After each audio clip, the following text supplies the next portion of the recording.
देखो आम एठी आम कल्चर क्रीड़ा युव व्यापार उच्च शिक्षा मंत्री मु आमर विधायक प्रशांत जगदेव आम समस्त आसीलु देखिलु आम अंचल बहुत ऐतिहासिक जगह ये जो आध्यात्मिकतार प्रतिदिन लोक देखुंती पानी गरम ही ठकठक ही फुटुची जितेबले भी काढ़े हाथ पोड़गला भाई गरम पानी अच्छी ये 11 शंभु बोधे विरल अच्छा आम ओडिशा कौटे आवे कि ना मुझे जानी एभली एक स्पिरिचुअल सेंटर जे आध्यात्मिकता एवं सुस्थ एवं मानसिक पूरण करुवा जगह ये जगह को विकास करने टूरिज्म विभाग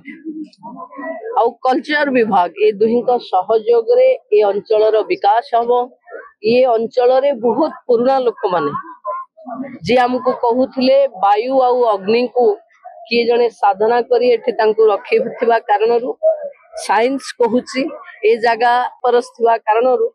एठी आमे जहा चर्म रोग निवारण पाई भी अनेक लोक एठी आसंती एठी डुबन को माने गाधेबा पाई भी अछि मानसिकता रे तेनु एको विकास करबा पाई राज्य सरकार और केंद्र सरकार डबल इंजन जेहेतु लगी ये सेंटर को डेवलप करिवारे अर्थर अभाव रहिबो नहीं जहा पैसा खर्च हबो याको विकास करबा पाई के टूरिज्म विभाग आगु आसबो अट्री पाखरे हट्टकेश्वर रेलवे स्टेशन हवा को जाउछि तेणु ट्रेन रो भी सुविधा रहिबो यात्री माने भी आसीबे भलरे केमती बुलिबे रहिबे ए अंचलर विकास हबो आकु टूरिज्म देखिबे।